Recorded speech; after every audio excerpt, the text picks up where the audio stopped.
All right, YouTube, we are live once again for episode 5. I've got a bunch of exciting news to tell people as people filter in here. There's going to be so much stuff you're not going to believe it. It's going to be great. This is something that I've wanted to do for years and years and years. Now, one person on the comments from my last video actually correctly identified the individual that I had in mind that I've actually been talking to. I'm not going to tell you which one it is because there's like dozens of people being mentioned. I'm going to keep that all up in the air because I'm excited to host a show with somebody else where we can talk together, we can crack jokes. It's going to be sarcasm. There's going to be insanity. It's going to evolve over time. It's going to be great. There's so much untapped potential for live stream based YouTubing. As opposed to in the past, like early YouTube, it was all standalone videos. And then live streaming gets in.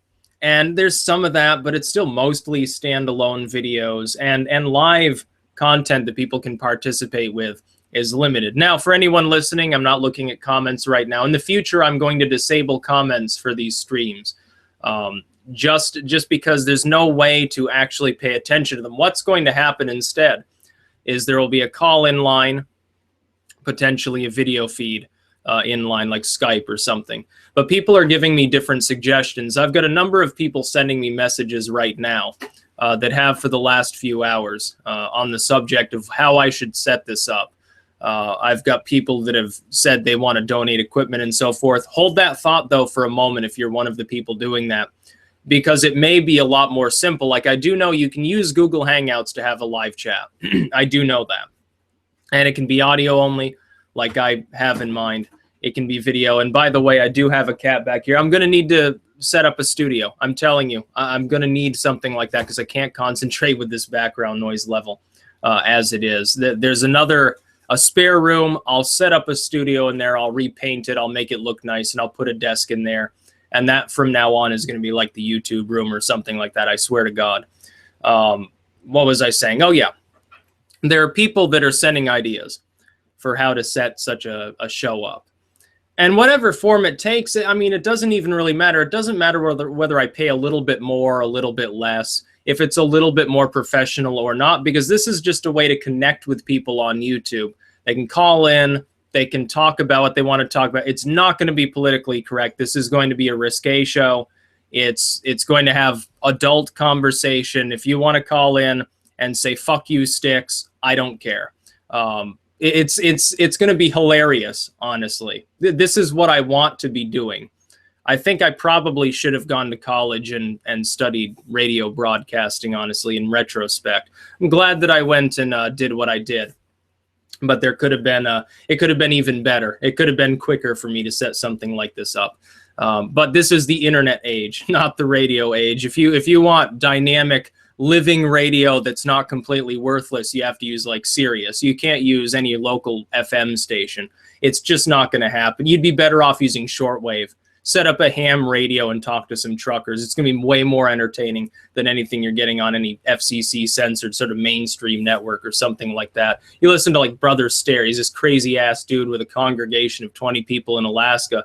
He's constantly asking Jesus to supply him with millions of dollars in donations to keep running his shortwave station out of, I think it's Anchorage or some insane place like that. So you get the idea. It's entertaining. There are some weirdos on radio, and that's the way it's supposed to be. Now then, though, so if you're thinking of helping out, supplying expertise or even equipment, hold that thought because it might be a lot cheaper and easier than that. And if I can go cheap and easy, if it can just be done through Google Hangouts with OBS, people have mentioned that, and or Skype. I don't like the idea of using Skype for it because it has all those annoying sounds that it makes. I don't even know how to turn them off. I haven't even updated Skype in a couple years. If I can avoid using that, great. OBS is fine if I can figure it out. And if I can do that, then all I'll do is I'll buy a new microphone, something that's got the shock mount. It's totally professional. I'll get a new laptop, something, we're talking like a gaming laptop, something hypercharged, and some sort of new camera system, and I'll use that. I'll get a bigger desk. I'll get a nice backdrop. It'll look nice. It'll be like a studio while being not exactly the same thing that's being used by total professionals. And in future shows, my hope is that I'll be joined by at least one other person, possibly multiple people. And we can talk with each other, talk about current events. You know, literally everyone supplies a few notes about stuff that would be interesting to talk about. We're analyzing things. We're having a good time cracking jokes at others' expense. There's so much stupidity in the world. There are so many dumb politicians. There are so many dumb people in general that you can't help but laugh at it. And nobody is fully getting it. Nobody with any real support base recently, it seems, has really gotten into the idea of just live streaming more often than not, of conducting some sort of long-term show where they're having fun at other people's expense. And I don't know why. It's ripe for the taking. You got to realize it's totally free. It's through YouTube. You don't need to make any significant investment other than something to record yourself with. And yet nobody's doing it. You have plenty of popular channels that do live streams, but for the most part, it's secondary to their main content. I don't want to do that anymore. I'm tired of constantly making one-off videos. 20, 30,000 people will watch it out of like almost 90,000 subscribers. When I could just live stream, I could do stream of consciousness, I could talk about current events, I could do it with other people. It's so much easier. It's so much more entertaining. Somebody can take it on the go, audio broadcast, they can download it, they can listen to it on their phone. It can be put on other sites with great ease. It can be full, you know, you can re-download it, put it anywhere you want. I like making YouTube videos, but there's something to be said for the live format, for the live stream, especially when people can participate. If I'm recording a video, nobody's participating with me. There's no call-in line. There's no comments to be made until after the video is uploaded. It's no longer live. But if I do a live broadcast, that's not the way that it is. People can call in, they can talk directly to me. And that's what I want to be able to do. I mean, what the hell else am I going to do? I'm sitting here half the day, editing books, writing books, whatever I happen to be doing, making videos. And I don't even have the time to coordinate with or talk with most of my subscribers. It's gotten to that point. Back when I had like 2,000, 3,000 subscribers, it was easy to keep up with the comments. It was easy to keep up with the messages. I can't do that anymore. I've got almost 90,000 people on this channel. There are others. I can't even imagine how some of the people on YouTube manage to coordinate with more than a small handful of their subscribers in any given degree of time. I can't imagine how they find the time in the day to do it unless that is their only source of income and they've got nothing else that they're doing. Like, I have to edit, I have to write. Okay, maybe that's a little different. But like, how do these people even do it? I mean, I'm sitting here astonished because they're making all of these videos. They're responding to comment after comment after comment. Some of these people, around the time I hit like 25,000, I found it difficult. By the time it was 40K, it was impossible. It's impossible. I can't reply to even like 1% of the comments that people leave. It's thousands every single day. So the natural solution to this, as time goes on, do a live show. Whether it's once a week, twice a week, whatever, it takes weight off of the rest of the content, allows me to talk to people, allows me to discuss things. You know, instead of having a single topic video, I can have like 5 or 6 topics in a video. And I could be talking to someone else or multiple other people while I'm doing it. It just makes sense. For those of you just joining, of course, I'm not looking at the comments because I can't. Thank you, YouTube. In the future, maybe this will be ameliorated. But I thought there were other topics to talk about today that I was going to make a video on, but what the fuck, who cares? So I'm going to go through here. I've got the tags filled out for multiple videos, and this has been a continuous problem. I fill out the tags for a video that I want to do, but I refuse to do more than 2 or 3 a day because it swamps people.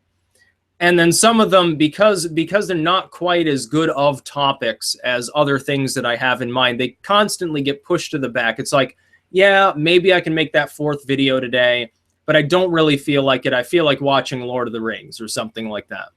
So I plan to do it, and it never actually happens. So I've got like tags in here from videos that I was going to make a week ago, completely dated at this point. Nobody fucking cares anymore. People have short attention spans. Why would you care? Why would it matter?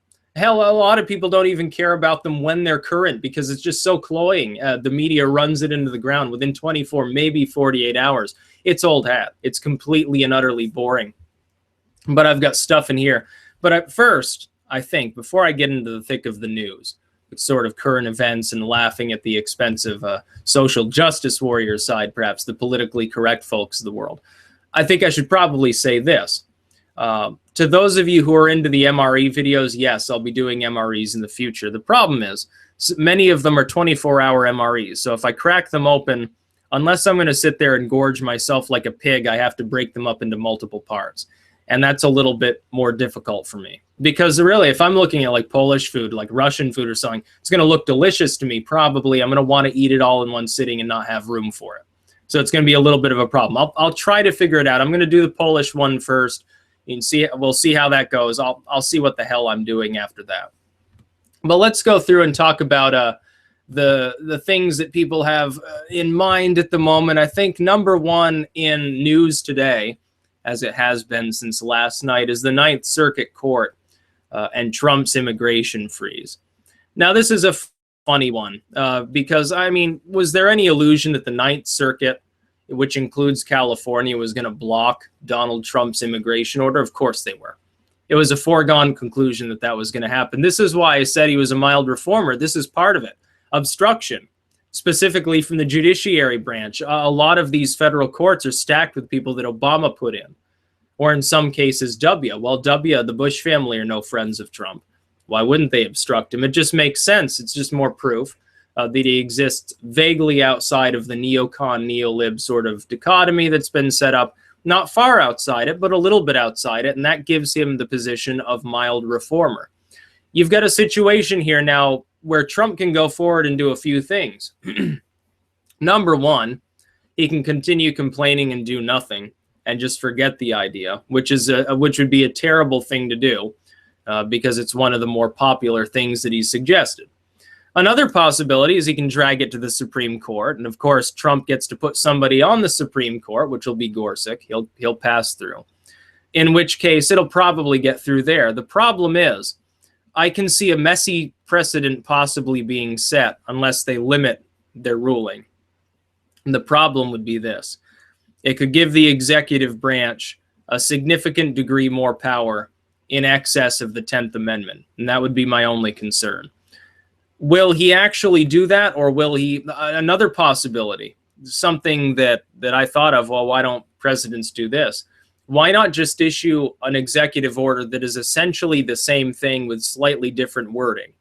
And if that gets slapped down, do it again. And refuse to defend the old orders. Just forsake them entirely, but keep doing this until the judiciary gets tired of it. The only risk that I can see from that is the judiciary getting really, really miffed and trying to put pressure on the legislature to impeach Trump or something like that. And I don't think it happened.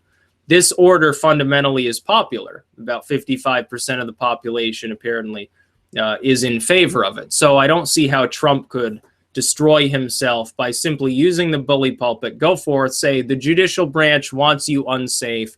They want illegals in the country. They're corrupt. They're part of the establishment. A lot of these people were put in by W and Obama. Do you really trust them? And he could prevail upon that notion if he tries to do that. But I think it's more likely he'll put it before the Supreme Court, which he's going to get a justice on anyway, and that justice will be far right. He's got at least 4 votes in favor of it on the Supreme Court. The key then becomes trying to sway Roberts, who is not exactly the most principled individual in the world. And it could be a problem. Yes, it could get shot down by the Supreme Court, in which case he's up shit creek without the paddle. Then you have judicial activism. Or possibly just as bad, he prevails, it does go through, and the executive branch thereafter gains much more power. I don't want to see either of them happen. I hope it doesn't go before the Supreme Court. But it seems that's the direction in which it's going. My worry then is that it sets a dangerous precedent on one side or the other. It doesn't even matter how they rule at that point. It'd be kind of like Obamacare. They didn't want to rule it constitutional, though, and maybe they'll take this easy way out. When Obamacare went before the Supreme Court, the ACA, what did they do? They said, yeah, it's constitutional, but not because the federal government is forcing people to engage in a healthcare exchange. It's constitutional because the fine makes it a form of tax. Everything else is peripheral. It's ultimately a tax. They had to tie themselves into knots to get that through the Supreme Court. Roberts and all these others had to completely deface the very meaning of constitutionalism in order to uphold it. They didn't want to strike it down, I think partially because they didn't want to be seen as racist, honestly. And that's ultimately what it boils down to. And then you see, in other news, actually out of Europe, you see Le Pen releasing her first ad, and it's very nationalistic. And naturally, it made, you know, like the Antifa-style left go ape shit. But they were going to go ape shit anyway. They consider, here, I said last night this about like centrist Republicans, like Phil Scott and so forth. Don't expect the left to give you any fucking favors just because you pretend that you lean left on an issue. Don't expect that. It's a terrible strategy. It's never going to work. They're still going to compare you to Adolf Hitler. It's just the way that these small minds function. You see, Le Pen goes full nationalist in her ad.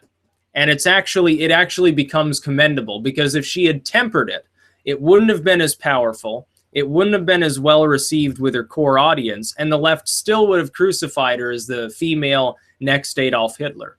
Now, compared with some of her contemporaries within French politics, she's not even really far right. She's barely leaning to the right. All she's saying is, hey, we're tired of unlimited immigration. It's not like she's saying, oh, yeah, all these horrible third worlders, we're going to kick their ass right out of the country. She, again, another mild reformer that nonetheless gets called a brutal, evil, despicable, bigoted nationalist. Horrible, absolute Nazi youth Hitler mode, because she has common sense.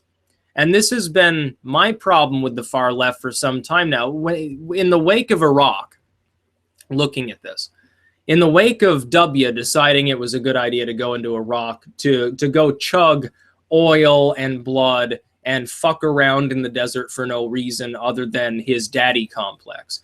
When W did that, the left was right when it said, oh, you know, fucking war, this war is retarded, this administration is retarded, and they wrapped it up with religion and sort of like the gay debate and stuff, because at the time it was in vogue, and W, of course, was on the other side from them on these issues. So it just made sense to do that. But after Obama was elected, the left turned into the pro-war party, or one of the two pro-war parties, I should say. It's not like they disagreed with Romney or McCain on these issues. They became pro-war. They stopped caring about whether we slaughtered people. They suddenly, right now, they're almost verging in. They're actually returning to being like the Klan party or something. When you think about it, they're going full states' rights. I mean, look at what the left is doing, like with the sanctuary cities and even marijuana. Now, I agree with legalization, but they're still going full states' rights. Oh, the federal government doesn't have the right to come in here and arrest the potheads. That's a states' rights issue.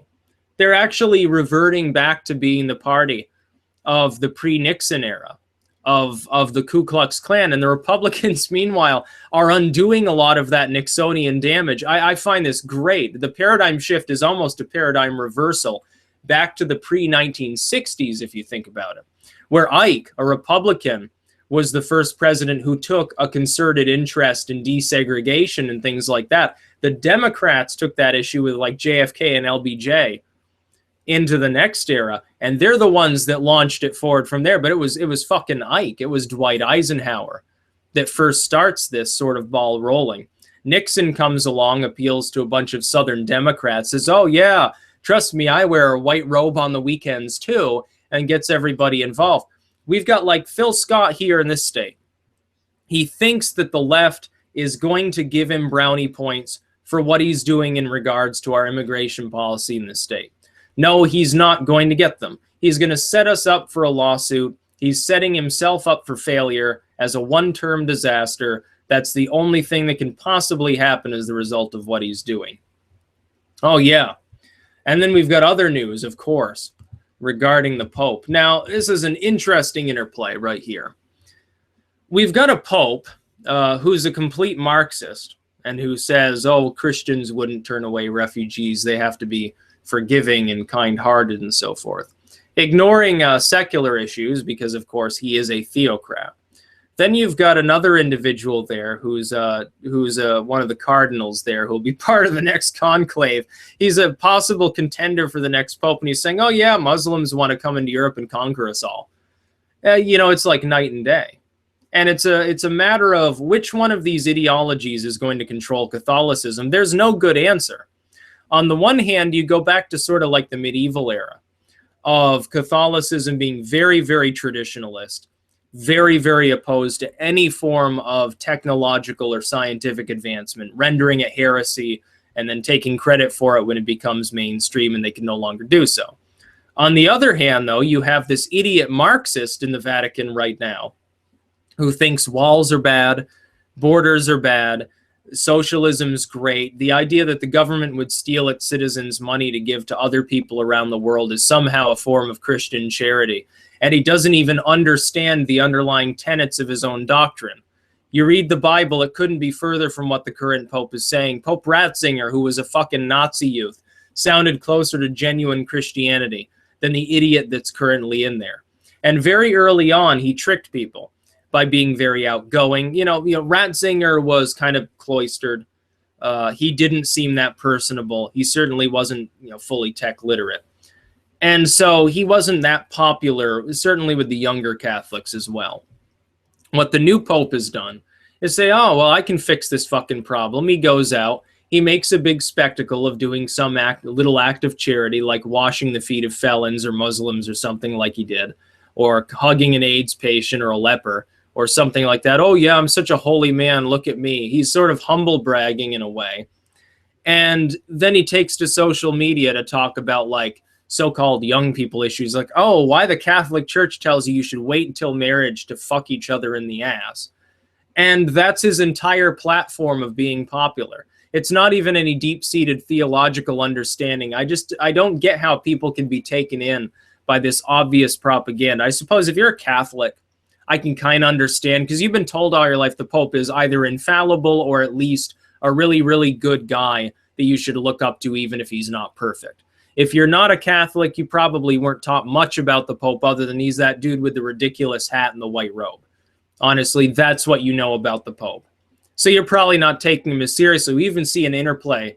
It's almost a desperate fight for the soul of America at this point.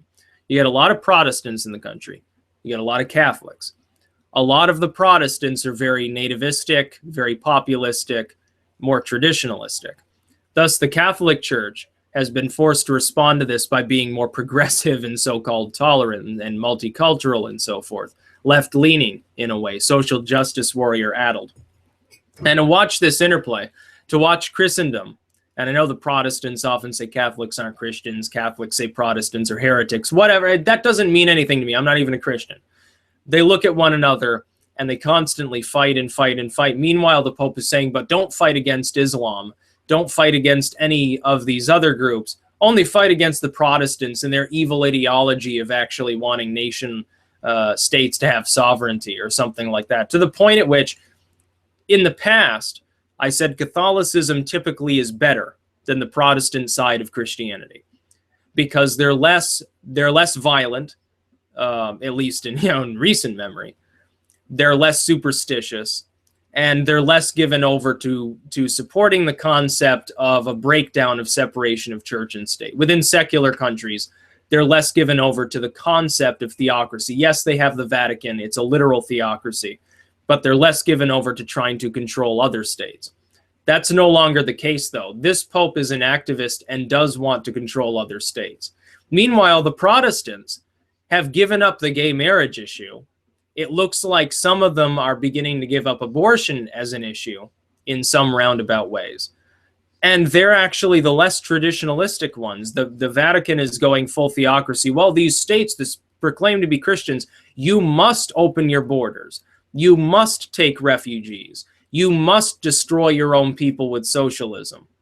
And it's almost like a dictate, like a command, like I should fucking listen to this dude. He lives in Argentina. Now he's in Rome. Why should I fucking listen to you? You're just some dude in a white robe. But you could be a total asshole in the real world. Like behind those closed doors of the Vatican, you could like punch people out because they disagree with you. Or go and sexually harass a bunch of nuns. You think anybody in the Vatican is going to say anything about it? You could be a total dick fuck. Why would I listen to you and your supposed holiness? You don't even understand your own dogma.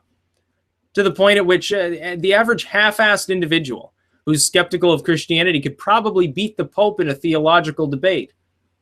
That's how dumb it really is, to watch him sit there and masquerade as some great moral holy man. Meanwhile, I actually have to give the fundamentalists, like the total Baptists and the Pentecostals, I have to start giving them a pass, which is something I never wanted to do, because their theology is actually now more closely approaching reality, and the Pope is way out in left field. He's gone so far off in the other direction.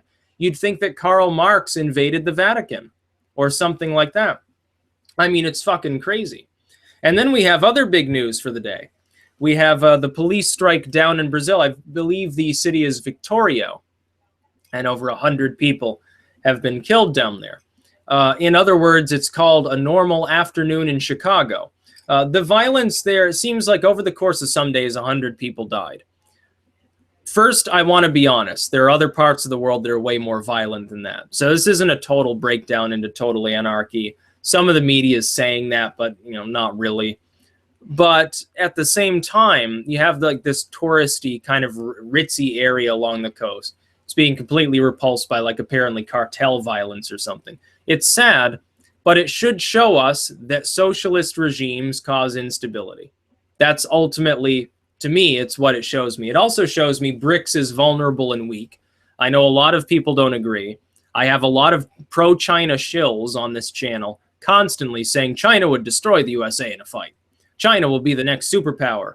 The US dollar is going to fall. Sort of this Alex Jones stuff. I can't even tell the difference at this point in some cases between people who live in the West and they like capitalism and so forth, but they become beleaguered by the trolling. And people who are literally paid to post this crap online when China doesn't even allow YouTube access outside of, what is it, fucking Hong Kong or something. So we've got all of these shills saying, oh, the West is fallen, ah ha ha, full of degeneracy. That's where half of your like fake Nazi posters ultimately are from. It's actually some dude sitting there in his tenement in China trying to tell you to go commit acts of violence or something like that. Half of these people, that's who they actually are. That or somebody who's hooked on meth and living, they shaved their head and got a lot of tattoos, something like that. This is one reason I can't respect this. But let's be quite clear here. BRICS is failing. It's not the West that's failing. The West is not economically failing right now. It's BRICS that's failing. Look at the interplay there. China's having problems. Russia may leave BRICS. It might join the West. If that happens, game over, basically. We win. There's no more Eastern sphere. China can't maintain it alone. You think China can face off against the Russians, let alone Russia plus the United States, plus basically all of Europe, the Americas, East Asia at the same time? They'd get completely flattened. There wouldn't even be a blade of grass left alive in their state, with or without a nuclear exchange. BRICS is vulnerable. India is leaning towards the West. Brazil, they kick out Dilma. They're having problems. At some point, somebody's going to snap, and they're going to move to the West too. They don't have the ability to prevent it from happening. It's not like China, where you can call out hundreds of thousands of militarized troops, run over people with tanks, spray tear gas everywhere. Brazil is simply more socially vulnerable than China ever was in the period when there were more revolutionary sentiments there. The only reason you don't see that more in China is people get killed for it, number one. And number two, there's actually a middle class there now. Somebody's well-fed and they're living in some degree of dignity. They don't feel as given over to revolution. Let's just say it that way. That's one problem we do have here in the US. Our middle class has shrunk substantially. We have that problem. China doesn't. China's middle class is growing. Their vulnerability is really in people are going to stop buying their shit. It's going to get too expensive. And they're making shitty investments. And they're pissing off half of their like third world vassal states through basically neo-colonialism. That's what's happening with China. Now, they have it worse than us, but on that measure, we have it way worse than China will ever have it. We have it worse than Russia. Certainly worse than any European state at this point. So that's a little bit of a news wrap-up for the day. I thought I'd go through, look at some of these retarded Facebook posts, because every day, hour after hour after hour after hour, post after fucking post by all these corporations and media outlets, and they're all stupid. There's not a single one of them that's properly engineered. I don't know what these companies are thinking. Nothing they say makes sense. Wendy's is better at this point than any of these media conglomerates at getting the point across, at getting people to repeat something. Yeah. Oh, here's the first alarmism post of the day. Let's read this. From Salon, of course. You know, I figured you probably guessed it before I said it. Trump's appointee to head the USDA relied on prayer to combat severe drought in Georgia. Food security forests at risk under Trump's USDA. Concern following Trump's statements scoffing at climate policy and the words and actions of his pick for AG secretary. Yeah, I'm concerned about the concept of some prayer warrior being in government too. But let's think about this rationally for a moment. What's the alternative? The alternative that the left usually offers is someone who thinks that throwing more money and government control at a situation invariably makes it better, and that's just not the case. It's just not the way the world works. Usually it just makes you pay more.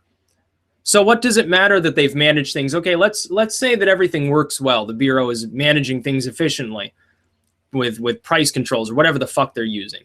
Costs, you know, they're a couple cents per gallon lower for milk or something. But then you're paying more taxes to prop up the bureaucrats. So it's no net benefit. It's at the very best, it's sort of a zero-sum situation. You haven't gotten any better, you haven't gotten any worse. This is the way government operates. At maximum efficiency, usually what any government program or bureau can do is zero itself out so that at the very least it doesn't have a negative impact on your economy. And that almost never happens. USDA, I don't know what their budget is. I don't know how much money they save us, how much productivity is saved by, you know, safe milk or something like that. I can't answer that off the top of my head, but I bet that it costs us a lot more than we make in the long run, because that's just the way it works. Oh, here we go. Oh, this might actually please some of you. And this is actually true. And I've noticed this too. I was going to report on this almost a week ago. Never got around to it. It was one of those videos I kept bumping to the back because it wasn't as important. Again, from Salon, so obviously they're trying to intone that it's a bad thing. Trump sounds increasingly like Obama to Israel policy. President Trump backtracks on Israeli settlements, Jerusalem embassy. Good. If he does that, then one of the 2 or 3 major things that I have had a problem with him on will actually be reversed. Well, then there's no more problem. His presidency goes from a 6.5 or so out of 10 to a 7.5 out of 10 instantly, in my book, as far as its first few weeks in actual operation. No, we shouldn't move the embassy to Jerusalem. It should stay in fucking Tel Aviv. No, we shouldn't allow the Israelis to bully the Palestinians. What we should be doing is threatening both sides. We should pull them both in. I said this before. Get Netanyahu in there. Get whatever the fuck the Palestinian leaders, Arafat, I think he died a long time ago. I don't even know the name of their leader now. Get the head of Hamas in there too. Get them all in a room. Say, okay, we're going to have a 2-state solution. Necessarily, all of them will start bickering over what that solution will be. Then you say, oh no, you don't understand what I mean. We're going to march in if you don't hammer it out within the next week. And if you fail at doing so, we'll hammer it out. And we're not going to listen to any of you. Not one single lobbyist, not one government official, not one bureaucrat, not one citizen from Israel or Palestine is going to have any fucking input on what we do.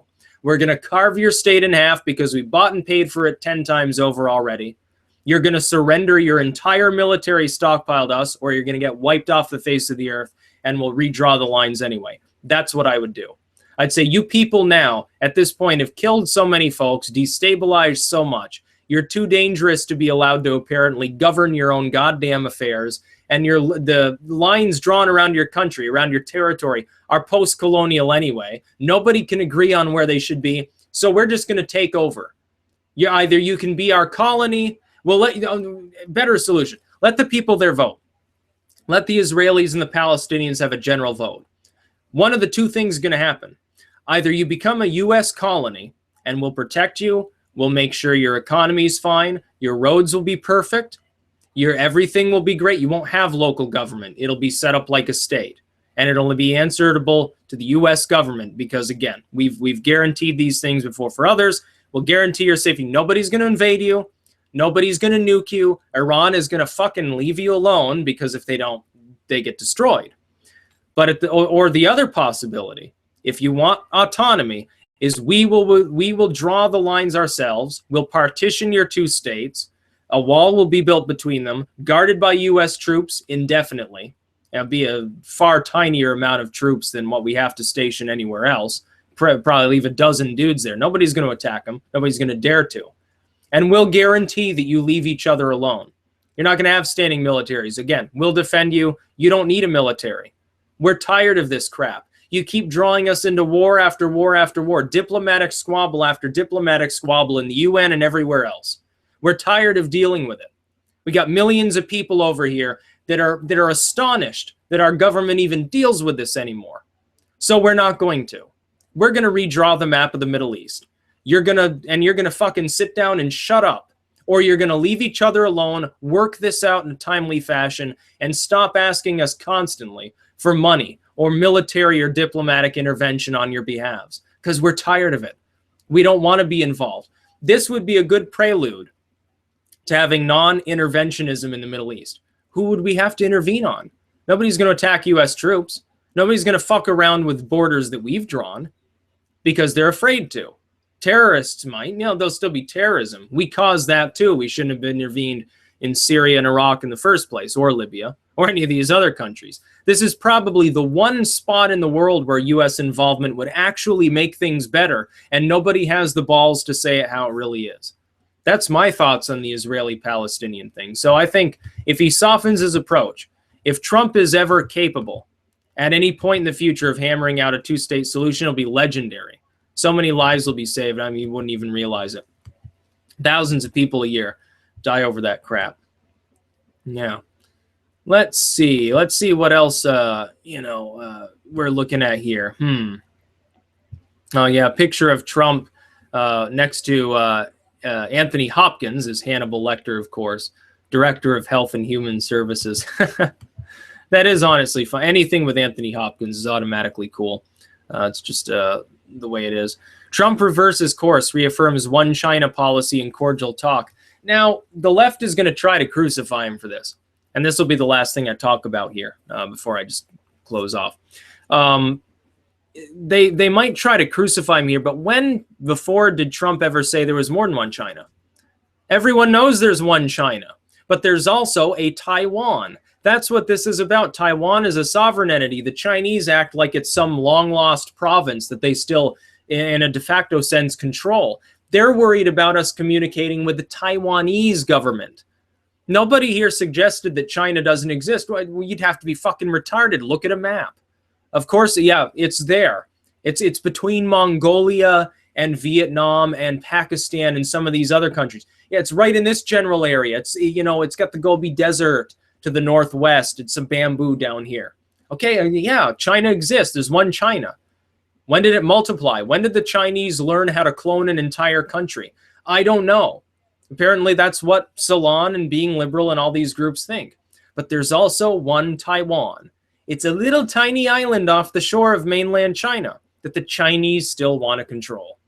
And they'd invade them in an instance if they ever thought that our will was too weak to defend them, which is why they don't care if we give them weapons. They only care if we have diplomatic relations with them. We took a phone call from them. Oh, horrible thing. We gave them missiles and tanks. Who cares? Just good capitalism. Just like the Chinese government when it sells weapons to its neighbors or something. We don't care about that. But we would care if they started trying to get enough diplomatic leverage to turn them into total vassals when they had trade deals and military deals with us too. I would go crazy. We'd probably start preparing for regime change. This is what the major powers of the world have always done, by the way. It's part of the grand chessboard. It doesn't have to be nuclear. But when did Trump ever say that there was more than one China? Like that Taiwan was, the legitimate governing body of all of mainland China too. That's sort of an antiquated argument because that would require overthrowing the government of China and defeating their military, which would require nuclear weapons, which would probably usher in the end of mankind as we know it. So it's kind of a moot point at this point. Yeah, you can say on paper it looks good. Yeah, the Taiwanese government in exile, they were elected by people that were not long before Chinese and just simply considered Chinese. Whereas the communist government took over by fire and sword, as communists always do. They weren't elected because communists don't believe in election. They don't believe in caring what people think or want. And so you have that interplay. Okay, that makes sense on paper. What are you going to do? Butcher a billion people? I don't fucking think so. Not unless they fire first. Probably the only sane idea that some of the Cold Warriors ever dreamed up was only reacting defensively, even if the reason was so the rest of the world wouldn't gang rape us, essentially. Trump is calling Warren Pocahontas again. I'm not surprised about that. Here's the thing about the Warren stuff. I'll say this before I close out here really quick. Elizabeth Warren is a chronic liar, a total asshat, doesn't know what she's doing. She's basically just Bernie Sanders with a vagina.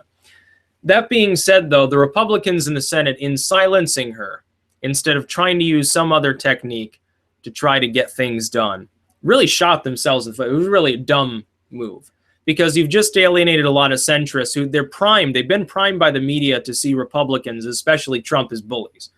Now they have a reason to believe it straight from the legislature.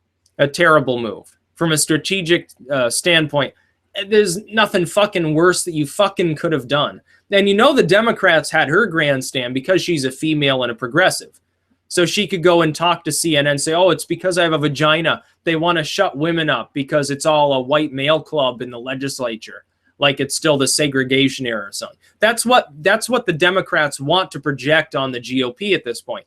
And it makes it so much easier to do that when that's the way idiots like Mitch McConnell truly act.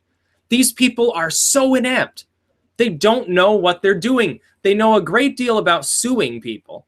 They know a great deal about defending corporations. They know how to craft confusing legislation that'll get passed even if it's a terrible idea. And that's all they know how to do, that and campaigning to be reelected. Never on their merits, because they never do anything worth being reelected for. Exception, people like Amash or Rand, and people on the left too, like Kucinich. Think what you will about his fucking economic proposals. As far as war goes, he's no hypocrite. He's actually applauded Trump for not immediately trying to invade a bunch of people, for saying that we should hold back on military intervention. I'll give him respect for that. Kucinich, I would have voted for him years ago, and he's still good in my book, despite being an actual liberal, despite being basically a progressive. On that issue, though, he stands with the libertarians, and he stands with Trump, which is true. Trump is not trying to start a war. His opponents are the ones trying to do that. McCain can't even live without sucking the blood out of corpses all day. Of course he wants war.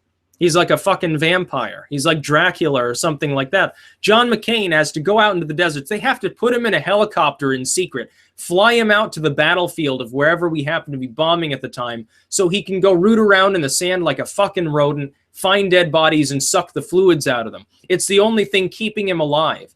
It's the only thing, the heat from the bodies he's consuming is the only thing keeping the fat from congealing around his heart and killing him with a stroke. It's the only thing that keeps him going. He's such a sad, bitter, miserable man. He shouldn't be in office. I'm ashamed of the people of Arizona for voting for him again. If you voted against him, okay, that's fine. You're accepted. The rest of Arizona, fuck you. Go to hell for putting him back in the Senate. He's an idiot, and he's going to make your state look bad, honestly. And part of it's, just wanting to survive in an ideological sense. He's a relic. He's a fossil. He's even as stiff as a fossil. He can't even lift his arms half the time. Some people say, oh, he wasn't even tortured. They called him like a songbird or something. I can believe that. I don't know whether it's true. I wasn't there in a Vietnamese prison or whatever with him, so I'm not going to sit there and judge him for that, but his proposals are wrong. Meanwhile, Trump doesn't suggest bombing anyone. The Democrats, they practically have mushroom clouds coming out of their heads in pure rage at this man for suggesting a temporary ban on immigration from a few countries, as well as the ending of the refugee program. That's a concern. That will cause us so much misfortune. But, bombing other countries, as long as Obama was the one doing it, that's fucking fine. In fact, it's great. We can keep feeding John McCain, and he's less grumpy in the morning. He won't try to attack any of us. Maybe they're just afraid.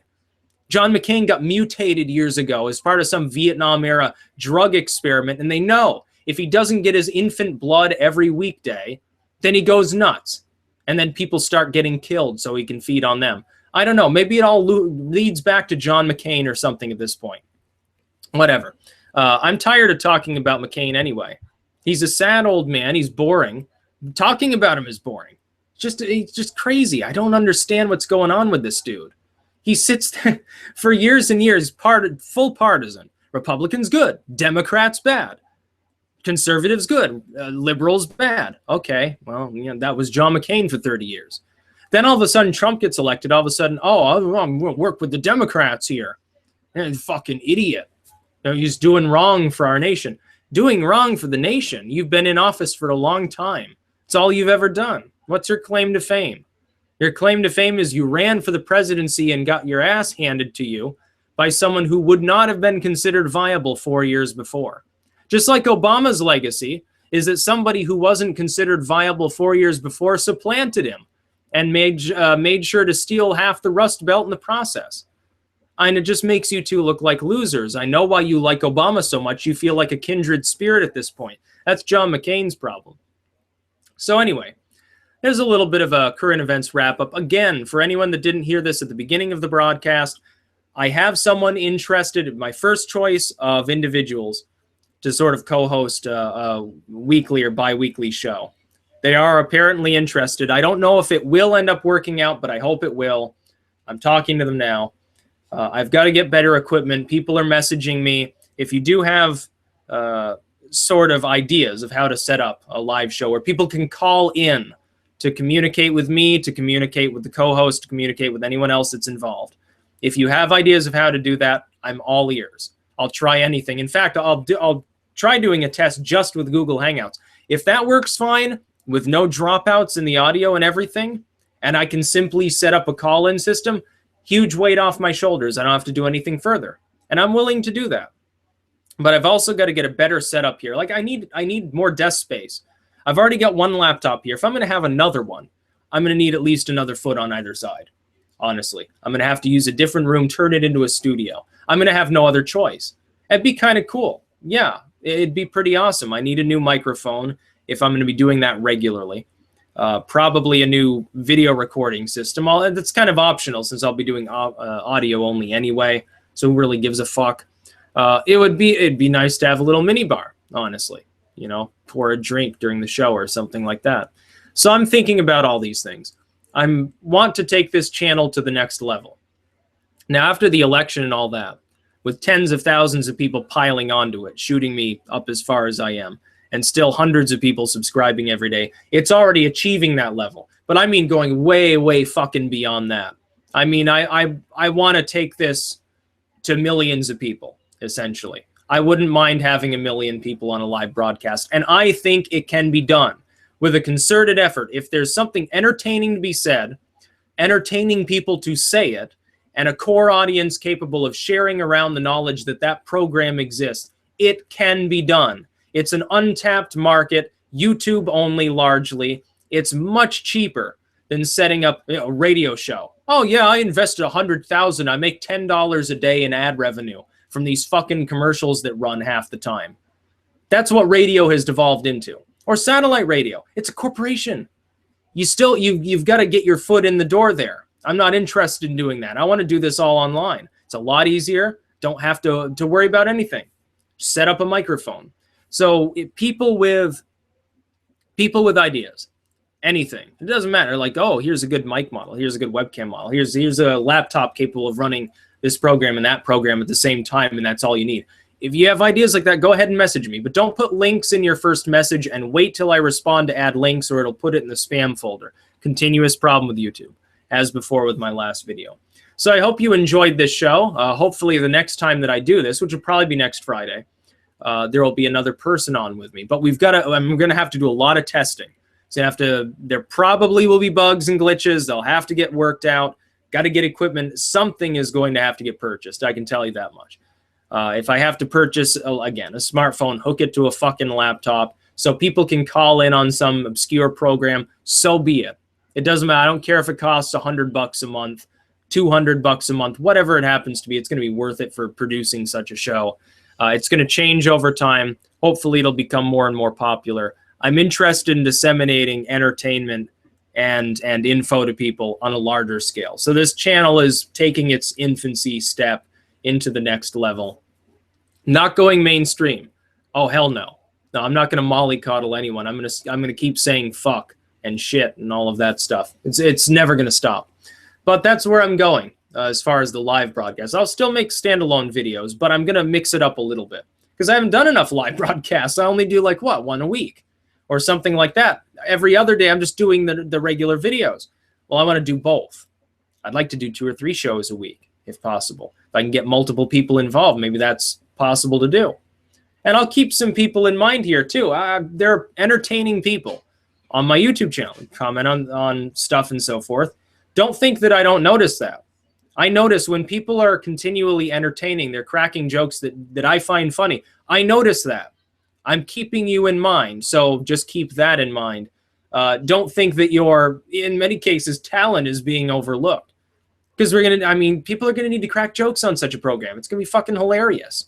Make fun of everything. Make fun of the left, the right, everything. The media, the underground media. Make fun of them too. Some of them deserve it. That's about all. Peace out.